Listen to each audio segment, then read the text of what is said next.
Dans cette vidéo, je vais vous présenter mon analyse de l'entreprise Nvidia. Je vous présenterai d'abord les activités de l'entreprise, à la suite de quoi on passera aux chiffres et aux indicateurs financiers, et enfin je vous dirai à quel prix je compte investir dans l'entreprise. Salut à tous, c'est Dorian pour la chaîne Thinkify et j'espère que vous allez bien. Alors si on commence par regarder l'évolution de l'entreprise Nvidia depuis le crash qu'on a eu en mars 2020, on voit que l'entreprise a fait plus de 300% de hausse, et on voit qu'après un gros plateau dans l'année 2020 et 2021. Ensuite, on a encore explosé à la hausse de plus de 50%. Alors, je vais être honnête avec vous, cette entreprise était dans ma watchlist depuis super longtemps et j'ai traîné, j'ai pris du temps à l'analyser et puis c'est dommage, j'ai raté le coche. Alors après, c'est pas non plus la fin du monde parce que j'ai quand même eu l'action dans mon ETF S&P 500 notamment, donc en quelque sorte, j'ai un peu profité de la hausse. Mais après, je suis pas une personne qui se dit c'est trop tard, j'ai raté le train. À la place, je vais analyser l'action et voir à quel prix je serai prêt à investir maintenant. Le passé, c'est le passé, il ne faut pas avoir de regrets, mais ça ne veut pas dire que cette action ne pourrait pas toujours être une opportunité dans le futur, notamment si elle venait à corriger à un moment. Donc tout d'abord, on va parler de ce que fait l'entreprise. Alors, cette présentation de l'entreprise, vous la trouverez facilement sur le site Nvidia dans la catégorie des relations investisseurs. Donc, cette entreprise, c'est vraiment une machine à revenus, hein. Quand vous regardez les chiffres, c'est impressionnant, on les regardera plus tard. D'ailleurs, on voit l'évolution des revenus entre 2017 et 2021. Et si on regarde pour l'instant, la majorité des revenus de l'entreprise vient de la vente de matériel pour le jeu vidéo, notamment des cartes graphiques, et de tout ce qui est matériel pour les centres de data, donc tout ce qui est le cloud, etc., et puis pour les entreprises. Et on voit aussi qu'ils ont des nouveaux revenus assez petits, mais qui vont certainement grossir dans le futur, et c'est ce dont on va parler maintenant. Quelles sont les possibilités pour l'entreprise dans le futur? Alors si on vient sur ce slide de la présentation, on voit que l'entreprise est en train de développer quatre grandes nouvelles catégories de technologies. Donc tout d'abord, la première, c'est tout ce qui est le rendu 3D, la modélisation 3D pour les entreprises, et notamment tout ce qui est rendu 3D avec plusieurs utilisateurs avec Omniverse. Ensuite, ils sont en train de développer des nouveaux circuits imprimés, des nouvelles puces, des CPU, etc. Et donc on voit qu'ils ont toute une gamme de nouveaux produits qui sont en train de développer, notamment des processeurs et des circuits intégrés de calcul. Ensuite, le troisième secteur qu'ils sont en train de développer, c'est tout ce qui est intelligence artificielle, reconnaissance faciale, modélisation faciale, etc. Donc ça, on sait que c'est certainement un des sujets qui va arriver dans le futur, notamment avec tout ce qui est reconnaissance faciale, intelligence artificielle pour pouvoir recréer des personnes, etc. Et enfin, le quatrième secteur qu'ils sont en train de développer, c'est pour la voiture autonome et aussi notamment tout ce qui est divertissement dans le véhicule et simulation des routes, etc. Donc maintenant, on va passer assez rapidement à travers la présentation pour que je vous montre quelques points clés de ces nouvelles technologies.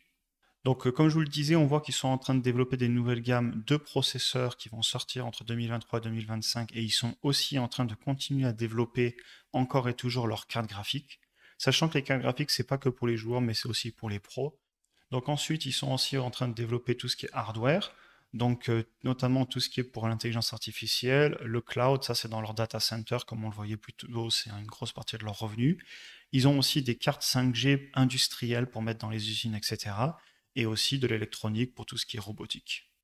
Donc ensuite, on continue, on voit donc qu'ils ont tous les services dont je vous disais, notamment pour les entreprises, modélisation 3D, etc. Et si on vient ici, voilà, on arrive aux voitures. Donc vous voyez, ils ont des systèmes aussi bien pour reconnaître les voitures, etc., mais aussi pour tout ce qui est créer les modèles, c'est-à-dire, comme vous le voyez aussi sur les Tesla, que Tesla le fait aussi, vous voyez sur vos écrans toutes les voitures qui sont à côté, les lignes de l'autoroute, etc., pour avoir en fait une modélisation en temps réel sur les écrans dans la voiture de ce qui se passe autour de vous. Donc si on continue, voilà, on voit qu'ils sont en train de développer des systèmes. Et comme on le voit ici, ils ont déjà de nombreux partenaires avec qui ils sont en train de développer pour le futur. Donc si vous regardez, vous avez toutes les nouvelles entreprises de voitures, notamment NIO qui est très connu, Xpeng, Li Auto, mais ils travaillent aussi avec des grands du monde, notamment Mercedes, Volvo, Hyundai, Audi. Et enfin, ils sont aussi partenaires avec tous ceux qui sont en train de travailler sur les véhicules autonomes, les taxis autonomes, et aussi pour tout ce qui est les camions autonomes. Ensuite, on va descendre un peu plus bas, je voulais aussi m'arrêter ici, voilà. C'est le marché du jeu vidéo. Si vous regardez l'évolution entre 2015 et 2020, le marché global du jeu vidéo en milliards de dollars est en 2020 devenu aussi gros que le marché de toute la télévision, etc. Et d'ailleurs, on le voit très bien aussi ici, avec notamment l'explosion des utilisateurs sur Discord, YouTube et pour tout ce qui est l'e-sport. Un autre point que je vais mentionner sur les cartes graphiques, donc les cartes graphiques, notamment les RTX, sont aussi énormément utilisées pour tout ce qui est le minage de crypto-monnaies. Il faut savoir qu'en 2020 et 2021, ça commence à aller mieux maintenant, mais cependant, on a eu des énormes ruptures de stock parce que toutes les cartes étaient achetées par les personnes qui minaient des crypto-monnaies. Et évidemment, ça a impacté à la hausse. Par contre, on sait qu'avec Ethereum qui va certainement passer avec du proof of stake à la place du proof of work, c'est-à-dire qu'en fait, on va arrêter d'utiliser des cartes graphiques pour calculer, mais à la place, on va passer sur un autre moyen de valider les transactions en crypto-monnaie. On risque d'avoir une petite faiblesse au niveau des ventes de cartes graphiques. C'est rien de quelque chose qui m'inquiète de trop, sachant qu'ils ont aussi d'autres produits à côté, mais je tenais à vous le préciser. Donc ensuite, le reste de la présentation, c'est principalement des indicateurs financiers, etc. Et puis tous les chiffres de l'entreprise. Donc je vais vous le présenter dans un tableau, j'ai tout résumé, ce sera beaucoup plus simple que sur ce PowerPoint. Donc maintenant, on va passer au point 2 avec tous les chiffres et les indicateurs financiers de l'entreprise. Alors, toutes les informations qu'il y a ici, vous les trouvez notamment sur Yahoo Finance, dans la présentation, et j'ai aussi pris des données sur notamment Finviz et aussi sur MacroTrend. Donc voilà, toutes les informations viennent de différentes sources selon où c'est plus facile pour moi pour les obtenir, et j'ai tout résumé dans un Excel, ce sera beaucoup plus simple pour tout le monde. Donc d'abord les deux premières lignes, j'ai rentré les revenus passés de l'entreprise, donc ça c'est du connu, c'est quelque chose qui est acté, sachant que l'entreprise clôt ses bilans annuels au 30 janvier, donc ça veut dire qu'en fait quand ici il y a marqué 2021, c'est les résultats de tout 2020, moins le mois de janvier, mais plus le mois de janvier de 2021. Donc même si c'est écrit 2021, en réalité c'est les chiffres de 2020, etc., 2019, 2018, 2017. Donc on voit qu'ils ont un taux de croissance annuel composé de presque 20% sur ces 4 dernières années, ce qui est très bon, c'est une entreprise de croissance. Mais par contre, si on regarde les chiffres un petit peu plus dans les détails, on voit qu'ils ont une énorme croissance ces 2 dernières années. Vous voyez, on a fait plus 60% en un an. Donc ensuite, en dessous, je vous ai mis l'estimation des revenus futurs, sachant que par la suite, on va travailler sur le earning per share, donc le revenu par action. Mais je vous les ai mis quand même juste en prenant le même taux de croissance composé que les années précédentes, juste pour que vous vous rendiez compte de la taille des chiffres dont on parle. On est en train de parler d'une entreprise qui générera 35 milliards de revenus en 2025 si tout se passe bien. Et d'ailleurs, c'est une entreprise avec une très forte capitalisation. Si vous regardez en bas à gauche, on parle d'une entreprise qui vaut 500 milliards. Donc c'est vraiment une très grosse entreprise du S&P 500. Très bien, donc passons au revenu par action. Donc là, ce que j'ai fait, c'est que je l'ai estimé jusqu'en 2025 avec le taux de croissance qu'on a eu sur les 5 dernières années, pardon, sur les 4 dernières années. Et ensuite, je vous ai fait l'estimation selon les analystes. Donc les analystes estiment que l'an prochain, on aura un EPS de 4,33 et qu'ensuite, on aura un taux de croissance annuel de 26. Sachant que si on regarde le taux de croissance des années passées, on voit qu'on n'est pas non plus beaucoup plus haut, donc c'est rien de choquant pour moi. Donc ensuite, je vous ai fait le même tableau cette fois avec le PI. Pour rappel, le PI, c'est rien de plus que le prix d'une action divisé par les revenus par action.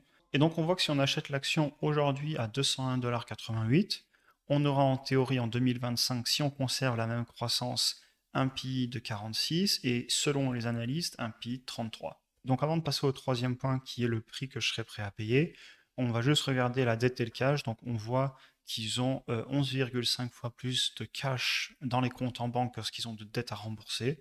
Donc il n'y a aucun souci à se faire, c'est une entreprise qui est très bien financée, qui a beaucoup d'argent en stock et qui n'a pas de problème de dette. Très bien, donc maintenant on va regarder les estimations si le prix de l'action venait à baisser. Sachant que je vais partir sur l'estimation des analystes et je vais vous montrer pourquoi j'ai pris ces chiffres. Donc si on regarde le cours de l'action, on voit qu'aujourd'hui on a 200 $. On voit qu'on a un niveau de résistance qui s'est créé une fois ici à 180 $. Ensuite, à 160 $, on voit qu'on était entre 155 et 160 $ avec un niveau de résistance qu'on est venu toucher plusieurs fois. Et enfin, on voit que 140 $, on est sur une moyenne du plateau qu'on a eu pendant plusieurs mois.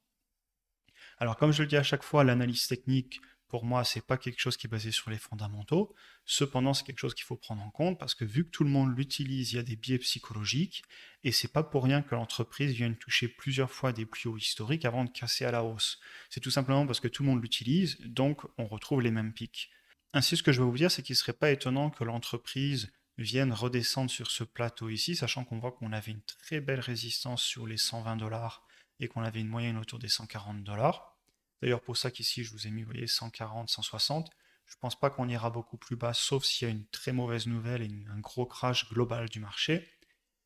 Et sachant aussi qu'il ne serait pas étonnant qu'à l'inverse, l'entreprise, la semaine prochaine, ait des résultats incroyables et qu'elle explose à la hausse. Et dans ce cas-là, bon, ben, on ne peut rien y faire. Si l'entreprise explose à la hausse, ben, tant pis, je ne l'achèterai pas, parce que pour moi, elle serait ensuite sur des niveaux trop élevés. Donc maintenant, on regarde en 2025, sachant que moi, j'investis toujours sur un horizon 3 à 5 ans. Et on voit que si j'achète l'action à 200 $, j'aurai en 2025 un PI de 23 et j'aurai multiplié pour mon investissement par 1,7. Ensuite, si j'achète à 180, j'aurais multiplié mon investissement par presque 2 avec un PI à 20. Et voilà, on continue, 160, 140 fois 2,2 sur mon investissement et fois 2,5 sur mon investissement. Sachant que moi, mon objectif, c'est toujours d'au moins multiplier ma mise par 2 en 5 ans au moins, parce que sinon, je peux autant investir dans la S&P 500 et je vais multiplier ma mise tous les 7 ans ou 8 ans, voire 6 ans si vraiment on est dans une bonne décennie. Donc voilà, j'achète des actions unitaires pour essayer de battre le marché et pour acheter aussi des entreprises dans lesquelles je crois vraiment, sinon il n'y a aucun intérêt, j'achète un ETF. Donc qu'est-ce que je pense faire? Pour moi, le niveau intéressant, ça commence à être entre 180 et 160 $. Et si on vient passer sous les 160 $, j'irai investir massivement, je mettrai certainement 1500 ou 2000 $ pour me payer entre 10 et 15 actions, sachant que j'ai des fonds de côté qui sont en attente pour pouvoir saisir de belles opportunités si elles se présentent. Après, je vais quand même voir lundi et mardi. Si on a une faiblesse dans le marché et que l'entreprise venait à redescendre sous les 190, 180 $, juste en prévision des résultats qui vont arriver, dans ce cas-là, je pourrais peut-être en acheter une ou deux juste pour ouvrir une position. Et comme ça, si l'entreprise vient à baisser dans le futur, eh ben je ferai du DCA, du Dollar Cost Averaging, c'est-à-dire que je rachèterai à la baisse pour consolider ma position. Donc en conclusion, pour moi, c'est une entreprise qui a vraiment un gros potentiel futur. J'ai envie de parier dessus, notamment parce que les chiffres ne sont pas si mauvais que ça si vous regardez sur le long terme. Si elle vient à corriger sur le plateau plus bas qu'on regardait tout à l'heure sur la courbe autour des 140-160 $, j'investirai de façon massive par rapport évidemment à la taille de mon portfolio. Je n'hésiterai pas à investir plus de 5% de mon portfolio dans cette entreprise. Alors sur ce aussi, n'hésitez pas à me dire dans les commentaires, est-ce que vous avez déjà investi dans cette entreprise? Est-ce que vous comptez investir? Quel est votre avis? Est-ce que vous pensez que je suis en train de faire une erreur ou au contraire, est-ce que vous pensez que mon analyse est bonne et cohérente par rapport à ce que l'entreprise pourrait faire dans le futur? N'hésitez pas aussi à me dire dans les commentaires s'il y a des sujets que vous aimeriez que j'aborde dans d'autres vidéos. N'hésitez pas à vous abonner et à mettre un petit like en bas de la vidéo, évidemment, comme d'habitude. Moi, ça me motive à vous faire plus de vidéos. Et sur ce, je vous souhaite une bonne journée et je vous dis à la prochaine.